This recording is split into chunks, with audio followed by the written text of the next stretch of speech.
เลยกันเลยมาเด้อพี่น้องสาวเลี้ยงเอิ้นเอฟซีมากินน้ำในสาวเลี้ยงมากินน้ำเด้อซีพังไตพังลาวมาพี่น้องสาวสานเอิ้นเนี่ยกินข้าวนำกันเด้อกินข้าวนำกันเด้อซีมาพี่น้องเขินกันยังเขินอยู่นะพี่น้องเป็นยังไม่เคยเข้ากล่องเนาะโดยยังไม่เคยเข้าคลิปน้องพี่น้องครั้งแรกนะพี่น้องสวัสดีเอิญเอฟซีมากินน้ำเนยเนาะกินน้ำข้าวมากินข้าวนำกันเด้อกินข้าวนำกันเด้อเอฟซีแซ่บๆเนาะ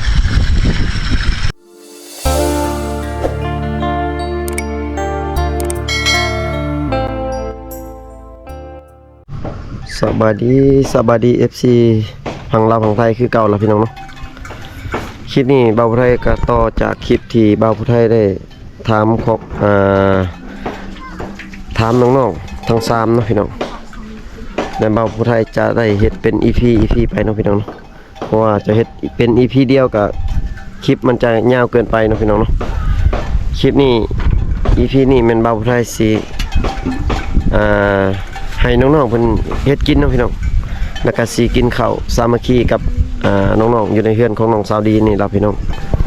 ตอนนี้น้องดีเพิ่นกำลังสิเฮ็ดหยังเนาะนี่เฮ็ดหยังเนาะต้มชิ้นงัวสิต้มมามื้อนี่แม่นโอ้น้องเพิ่นสิสินได้มาใช้สินงัวสินงัวน้องบ่นี่แม่นสินงัวน้องเนาะโอ้เขาขายอยู่บ้านบ่แม่นเป็นร้านกันโอ้สินงัวเขาขายอยู่ในบ้านของน้องเพิ่น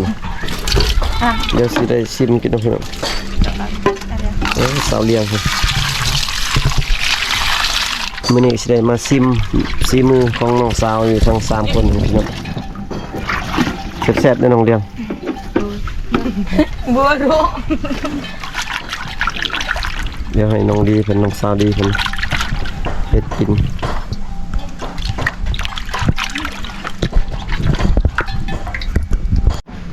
นี่น้องเพิ่นกำลัง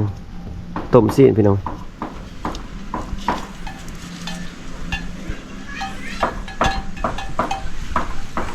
บ้านๆเลยนะพี่น้องอยู่เขตชนบทเนาะตอนนี้กำลังร่วมกันนะพี่น้องสาวสะอันบ่สะอันเนาะสาวสะอันเป็นกันล่อถานะพี่น้องล่อถาน้องสาวดีเพิ่นกับสาวเลี้ยงเพิ่นเนาะพี่น้องเพิ่นกำลังสิแต่งกินอยู่พี่น้องกำลังสิต้มซีนเนาะอากาศกะร้อนพี่น้องอบอ้าวเนาะฝนกะสิตกอยู่พี่น้องมืด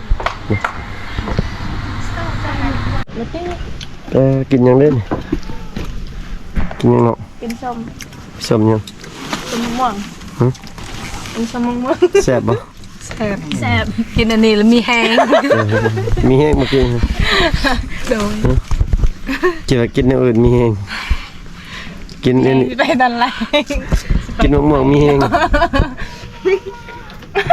กินส้มแล้วมีแห้งเฮ็ดเรียกเนาะนั่นเนาะโดยแม่งเป็นตักน้ำเฮ็ดเรียกเสื้อหญ้าเฮ็ดเรียกเสื้อหญ้าแม่นคิดว่าเฮ็ด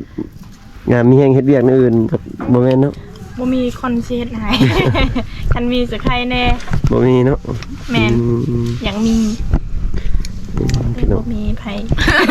เนาะเพราะว่าอยากมีคนเฮ็ดเรียกจังเลยโอ้ยอยากได้สาสดอยากมีคนเฮ็ดเรียกหนุ่มลาวหนุ่มไทยก็ได้ติแม่นได้บ่เนาะได้เบิดแม่นยันเขาบ่มักอยากแต่เขาบ่มักเนาะพี่น้องเอ้ยเพิ่นหาคนนึงฮอดเพิ่นนึงมาหาคนมาเฮ็ดเวียกช่วยพี่น้องเอ้ยหนุ่มลาวหนุ่มไทยมาช่วยเวียกเพิ่นได้เพิ่นเนาะสองสาวเลี้ยงสาวดีตอนนี้แม่นรอท่าซีนสุกเนาะพี่น้องน้องเพิ่นต้มซีนอยู่นะน้องเพิ่นสิกินสมนี่อยากเองหมอกำลังฝดเลยเสียงฝดอยู่กินมากินน้ำกันเด้อ FC ส่วน FC มากินน้ำเนยไปเลย น้องดีคือบ่กินแหละ ไม่อยากกิน กินเลยบ่ ให้ซอเลียงกินคนเดียว ซาเลียงกินคนเดียวล่ะ แม่ ให้ค่อยมีแหงผู้เดียว ไม่มีแห้งมื้อแรกเพิ่นอยากมีแห้งตอนแรกพี่น้องเพิ่น ไปก็ได้มาช่วยเรียกน้องเพิ่นเด้อพี่น้องเว้ยไปบ้าง เดี๋ยวกลางคืน เฮ็ดเรียกกลางคืนเฮ็ดกลางคืนก็ได้บ่ ได้ ค่อยบ่ได้เด้อค่อยบ่อยากค่อยอีบแล้ว เหมือน พี่น้องเว้ย จ้า สาวเลี้ยงนี่ว่าไปเลยสาวเลี้ยงนี่โอ้บ่ได้แล้วช่วยเรียกอีหยังสั่งให้บ่น้องสั่งให้บ่เรือนึง สั่งให้ สั่งให้เนาะปลูกไม้วิก แม่ เพิ่นอยากมีแห้ง เสียยาไม่หลายเพียง อยากมีแห้งปลูกวิกปลูกมันพี่น้องเว้ยตอนนี้รอถ่ากินเนาะพี่น้องเนาะรอถ่าซีนก่อนเดี๋ยวบ่าวไทยสิไปนั่งพักผ่อนก่อนฝนก็ตกพี่น้องโอ้ยนี่มาอีกแล้วพี่น้องอากาศท้องฟ้าก็มืดครึบๆอยู่ เสือจ้าละ โอ้ฝนก็ตกพี่น้องเว้ยนี่ยิบหยับลงแล้วฝนตกพี่น้องเว้ยท้องฟ้าก็มืดนะตกมาแล้วพี่น้องเว้ย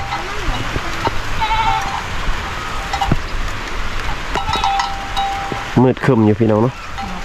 ไปได้แบบนี้ สุกแล้วบ่น้อง ยัง เปิดมาดูเหรอเดี๋ยวมันหอนนะ ออกแล้ว เปิดมาโอ้กำลังฝดพี่น้องเลยกำลังฝดเดือดนะพี่น้อง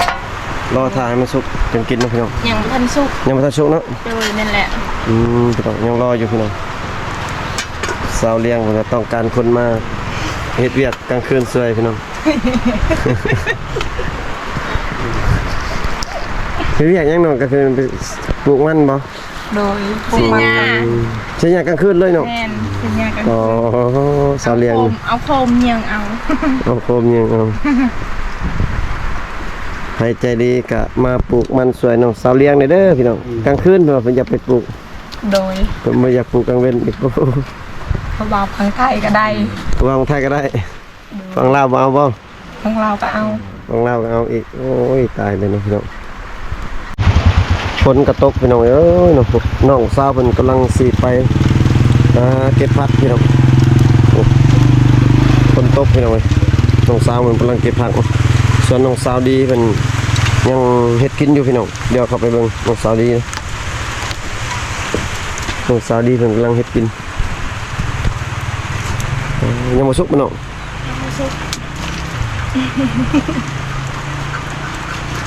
น้องสาวดีพี่น้องนะครับเขาจะเอาไปใช้มันกินนี่เก็บผักบ่ เก็บภาพ ยังโดนมาสิได้กินเนาะ ยังโดน ยังโดนเนาะ แม่น ตอนนี้ก็น้องๆเพิ่นกินขนมนั่งรอท่ากินข้าวพี่น้องน้องสาวดีเพิ่นไปเฮ็ดกินแม่นบ่ใช้ผักสิเนาะไปเอามากินได้แล้วผักยังเนาะผักยังเนาะซานบ่ฮู้ ผักบัว โอ้ไปเอาผักบัวพี่น้องกินขนมข้าวต้มด้วยถ่านน้องสาวดีเพิ่นมาจังนั้นตอนนี้น้องสาวดีเพิ่นกับโปงหม้อแล้วพี่น้องเพิ่นสิซอยซีนเนาะแล้วก็สู่ทีมงานกินพี่น้อง ซอย ชอบมื้อให้น้องเฮ็ด เห็ดก็ได้ เฮ็ดให้น้องเฮ็ด โดย เฮ็ดให้น้องสิเฮ็ดน้องจับกล้องให้ เอ้ยจับบ่เป็น จับกล้องบ่เป็น จับในอื่นคือเป็นฮะ จับในอื่นคือจับเป็นใช่ บ่เป็นเบิด แม่นบ่ แมน จับในอื่นคือว่าเป็น บ่เป็นเด้อ นี่จับผักบัวยังเป็นนะพี่น้อง ว่าจับกล้องบ่เป็นว่าซั่นน้องเคยจับบ่เคยจับผักบัว บ่ฮะจับผักบัวจับบ่เคย เคยจับแต่ผักบัว เคยจับผักบัวบ่อิหยังบ่เคยจับ เบาบ่ได้ บ่ได้อีกที่นั่นน้องสาวดีเพิ่นเนาะเพิ่นกำลังสิแต่งกินซุบซิทีมงานกำลังถ่าอยู่ในพุ่นล่ะพี่น้องมีสาวเลี้ยงสาวสะอันเนาะแล้วก็ FC เพิ่นคนหนึงเนาะนั่งถ่ายอยู่หน่อยน้องเพิ่นซอยเรียบร้อยแล้วพี่น้องแซ่บอยู่บ่น้อง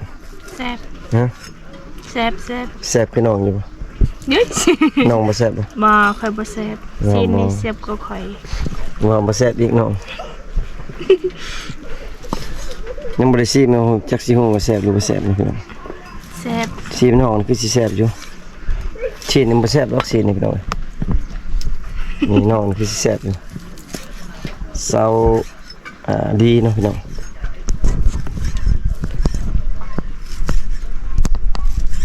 เดี๋ยวให้น้องเฮ็ดแล้วแล้ว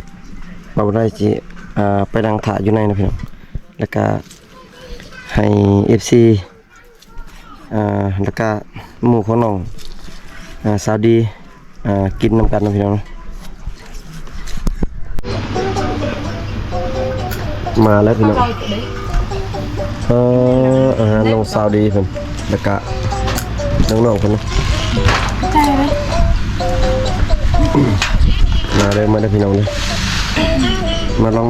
กินข้าวอีกแล้วมาหาน้องสาวดีพา FC เพิ่นมากะ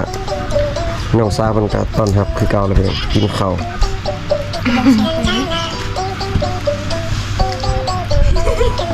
คือมันจางแล้ว แซ่บอยู่บ่ แซ่บ โอ้น้องซีมนะ ซิมแล้ว อ๋อน้องเพิ่นซีมแล้วว่าเขาว่าอร่อยนี่อร่อยลองชิมดูกินเนื้อได้ไหม อ่ะ พี่กินเนื้อได้ไหมได้ มีได้ไหมกินข้าวเหนียว อ๋อกินเนื้อได้ข้าวเหนียวไม่กิน ข้าวเหนียวไม่เคยกินน่าจะมีกินไม่เคยกิน อ๋อไม่ค่อยกิน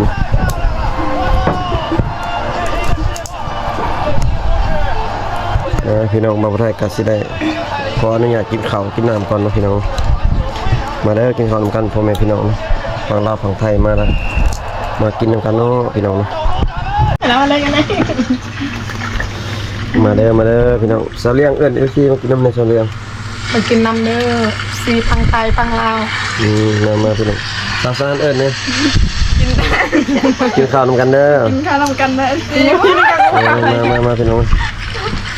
เพิ่นกันยังเคินอยู่เนาะพี่น้องเป็นยังบ่เคยเข้ากล่องเนาะ โดย ยังบ่เคยเข้าคลิปเนาะพี่น้องครั้งแรกเนาะพี่น้องสวัสดีเอิ้น FC มากินน้ำในน้อง กินน้ำข้าว มากินข้าวนำกันเด้อ กินข้าวนำกันเด้อ FC แซ่บๆเนาะนี่เนาะมาแซ่บๆเป็นแต่ว่ามันยังหยาบเนาะชิมกันหยาบนิดๆหยาบใช่ไหม อร่อยมาก จัดครับเนาะ น้ำลายตาเลย อร่อยมั้ยอร่อยแต่หยาบเนื้อหยาบ กระดัก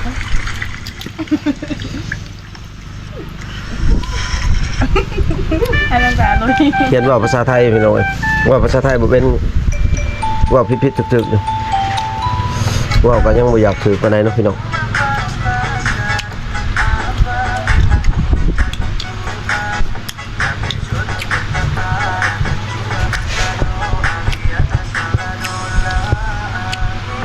บ้าหัวสับเนาะ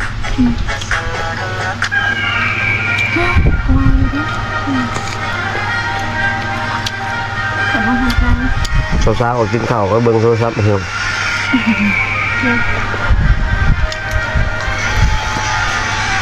ตู้เบสิกเอาใจสำหรับคนที่งบน้อย มีงบจำกัดที่สำคัญ มีของแถมน่ารัก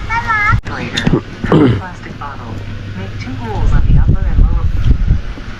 กินในหนองสะอัน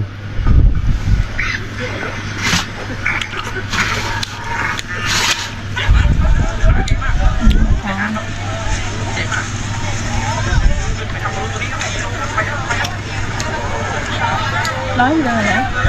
ร้อยเลยใจเลย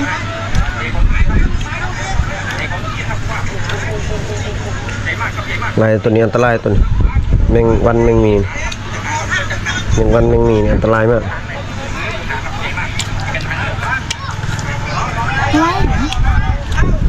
เปล่า ทำมันกัน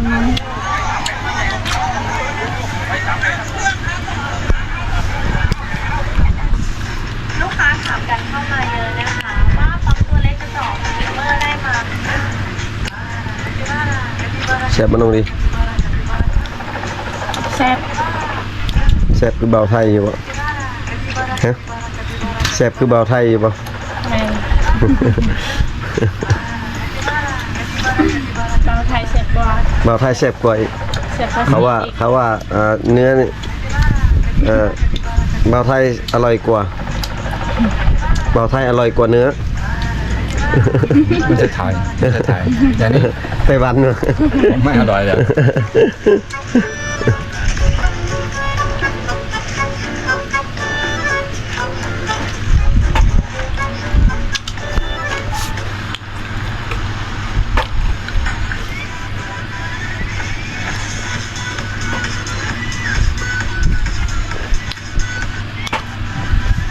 เอาเงินหน่องเอาวะ น้องชาย พี่น้องคลิปนี้เบาไทยก็กินข้าวอิ่มเลยนะพี่น้องเนาะเดี๋ยวเบาไทยก็สิขอปิดคลิปเนาะพี่น้องฝาก FC กดไลค์กดแชร์กดติดตามทางช่อง YouTube แล้วก็ฝากติดตามผลงานของน้องๆเนาะ3-4สาวเนาะพี่น้องสาวดีสาวนี่ล่ะสาวสะอันสาวเลี้ยงแล้วก็น้องหมึกนี่แหละหลายๆเนาะพี่น้องเพราะว่าน้องสาวเพิ่นมาอยู่เพื่อนไงมื้อนี้เนาะมีอยู่แต่3สาวพี่น้องสาวตาแอะก็บ่อยู่เนาะพี่น้องฝาก FC กดไลค์กดแชร์เด้อพี่น้องเด้อเนาะเจอกันกินหน้าเนาะพี่น้องสำหรับคลิปนี้เบาไทยก็สิขอปิดคลิปเลยเนาะพี่น้องบ๊ายบาย FC เด้อเนาะเจอกันกินหน้าเด้อพี่น้อง